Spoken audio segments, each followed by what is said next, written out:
नमस्कार, मेरा नाम रति खंडेलवाल है और refrigeration and air conditioning subject में हम आज स्प्रे पॉन्ड्स के बारे में स्टडी करेंगे, तो उसे कंटिन्यू करते हैं।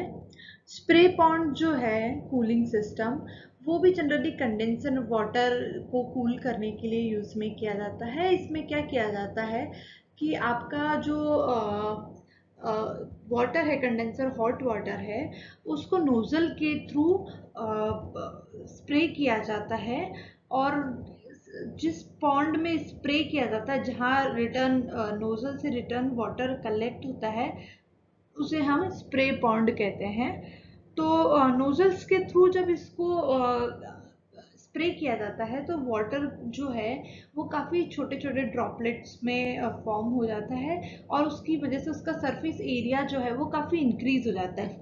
तो जब सरफेस एरिया इंक्रीज हो जाता है तो उसकी वजह से वो ज़्यादा से ज़्यादा एयर के कांटेक्ट में आ पाता है और उस एयर के कांटेक्ट में आने की वजह से जो वाटर ड्रॉपलेट्स है वो कूल डाउन हो जाती है। कूल डाउन होकर स्प्रे पॉन्ड में कलेक्ट हो जाती है और वही कूल्ड वाटर हम वापस कंडेंसर वाटर में भेज देते हैं। तो ये जो मैकेनिज्म है वो यूज़ किया जाता है स्प्रे पॉन्ड कूलिंग सिस्टम में। अब हम देखते हैं टाइप्स ऑफ स्प्रे पॉन्ड्स। तो फर्स्ट है natural and directed flow cooling pond. Second जो है single deck and double deck cooling pond और थर्ड है हमारा open and lower fence cooling pond. तो हम ये जितने भी सिस्टम हैं उन्हें हम डायग्रामेटिकली समझेंगे। तो हम कंटिन्यू करते हैं। सबसे पहला है नेचुरल फ्लो स्प्रे पॉन्ड। इसमें जो है जनरली कुछ नहीं है, आपका ये एक स्प्रे पॉन्ड बनाया गया है और इसमें हॉट वाटर जो है वो यहाँ आता है और जब आता है तभी वो स्प्रे किया जाता है, यहीं पे स्प्रे होता है और यहाँ पे वो पॉन्ड में पहले से कुछ वाटर होता है और उसके साथ मिक्सिंग होती है और फिर ये वापस आउटलेट जो है इसका वो कंडेंसर वाटर में चला जाता है।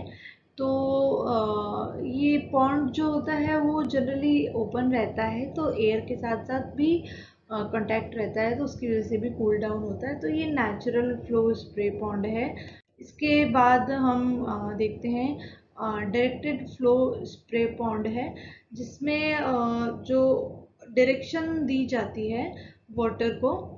तो इसमें क्या होता है कि आपकी वाटर जो है वो ऑलरेडी काफ़ी सरफेस एरिया के कांटेक्ट में भी आती है और उसका पैसेज जो है वो काफ़ी बड़ा हो जाता है और उस मीनवाइल वो एयर के कांटेक्ट में आती रहती है। तो इस तरीके से उसको डायरेक्शन दी जाती है और वाटर को कूल किया जाता है। नेक्स्ट है सिंगल डेक स्प्रे पॉन्ड। इसमें क्या किया जाता है, यूजुअली यही जो स्प्रे पॉन्ड्स है वो यूज़ किए जाते हैं क्योंकि यही इफेक्टिव होते हैं। इससे पहले वाले जो मैंने आपको बताए हैं वो जस्ट बेसिक है।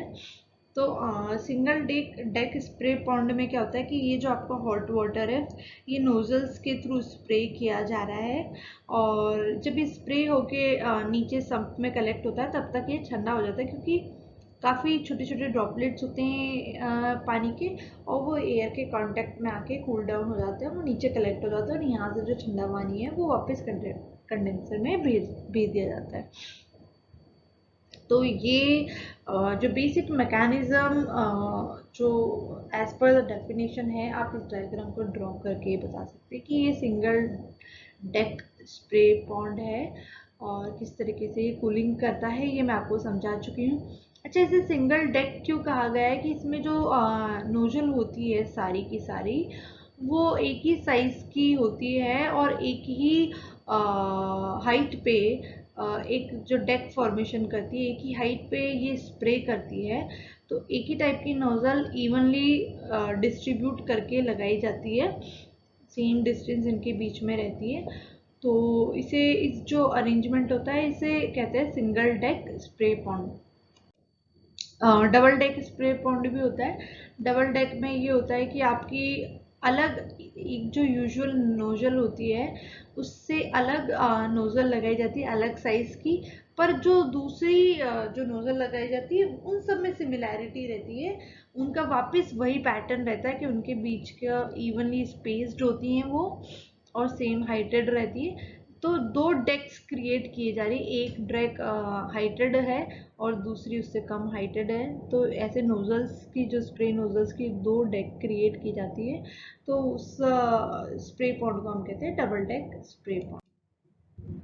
सिंगल डेक स्प्रे पॉन्ड का आप ये एप्लीकेशन पिक्चर देख सकते हैं कि इस तरीके से आप देख रहे हैं कितनी फाइन ड्रॉपलेट्स करके एयर के साथ उसकी मिक्सिंग होती है और ये पानी कूल डाउन हो जाता है, तो इसे वापस भेजा जाता है कंडेंसर में। Spray pond with lower fence, ये भी काफ़ी पॉपुलर है। इसमें क्या किया जाता है कि जो ये लोवर्स हैं, एयर साइड में आने के लिए लोवर्स दिए जाते हैं। इससे क्या होता है, लोवर्स देने से क्या होता है कि एयर इवनली डिस्ट्रीब्यूट हो जाती है, हर डायरेक्शन में एयर का फ्लो होता है। जनरली जो नेचुरल एयर होती है वो एक ही डायरेक्शन में आ रही होती है, उसको आप यूनिफॉर्मली डिस्ट्रीब्यूट नहीं कर सकते, इसलिए लोवर्स दिए जाते हैं। जैसे आपके कूलर्स में लोवर्स दिए जाते हैं, एसी में लोवर्स होते हैं, ताकि हर डायरेक्शन में एयर फ्लो हो। उसी तरीके से यहाँ लोवर दे दिए जाते हैं तो स्प्रे पॉन्ड में, ताकि जो एयर है वो इवनली डिस्ट्रीब्यूट हो, होमोजेनियसली मिक्स हो जाए, मतलब कूलिंग करे यहाँ पे। तो ये spray pond with lower fence है। इसके बाद में हम स्प्रे पॉन्ड के एडवांटेजेस और उसके बाद में हम डिसएडवांटेजेस भी देखेंगे। तो स्प्रे पॉन्ड का पहला एडवांटेज ये है कि इसकी इनिशियल कॉस्ट काफ़ी लेस होती है। नो डाउट आपको पाइप कनेक्ट करके और स्प्रे नोजल्स लगानी है, तो अरेंजमेंट ईजी भी है और कॉस्ट भी लेस होती है। Simple in design and arrangement, design और अरेंजमेंट भी सिंपल होता है। पंपिंग कॉस्ट जो है वो भी लो होती है। हेड रिक्वायर्ड इज लेस, काफ़ी कम ऊंचाई पे इसको माउंट करना पड़ता है। पानी का वेस्टेज जो है वो काफ़ी कम होता है, क्योंकि जो पानी आप कूल कर रहे हो वापस उसको यूज़ कर लेते हो। और ड्रिफ्ट लॉसेस भी नहीं होते हैं, बहुत ज़्यादा पानी स्प्रिंकल होके बाहर नहीं जाता है, तो ड्रिफ्ट लॉसेस कम होते हैं। लीस्ट चोकिंग होती है, क्योंकि आपका यूजुअली एक ही पाइप है और सिर्फ जो पानी है उसे आप फ्लो करा रहे हैं, तो इसमें चोकिंग के बहुत कम चांसेस रहते हैं। और मेंटेनेंस जो है वो इसका काफ़ी इजी होता है। तो ये हमारे स्प्रे पॉन्ड के एडवांटेजेस हैं।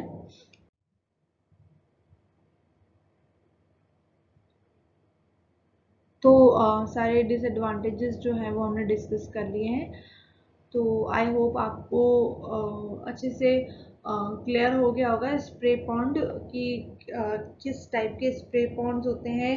मैंने आपको जो एप्लीकेशन इमेज है वो भी आपको दिखा दी है, और सारे जो एस्पेक्ट्स है वो डिस्कस कर लिए हैं। तो स्प्रे पॉन्ड और कूलिंग टावर का टॉपिक यही एंड होता है। धन्यवाद।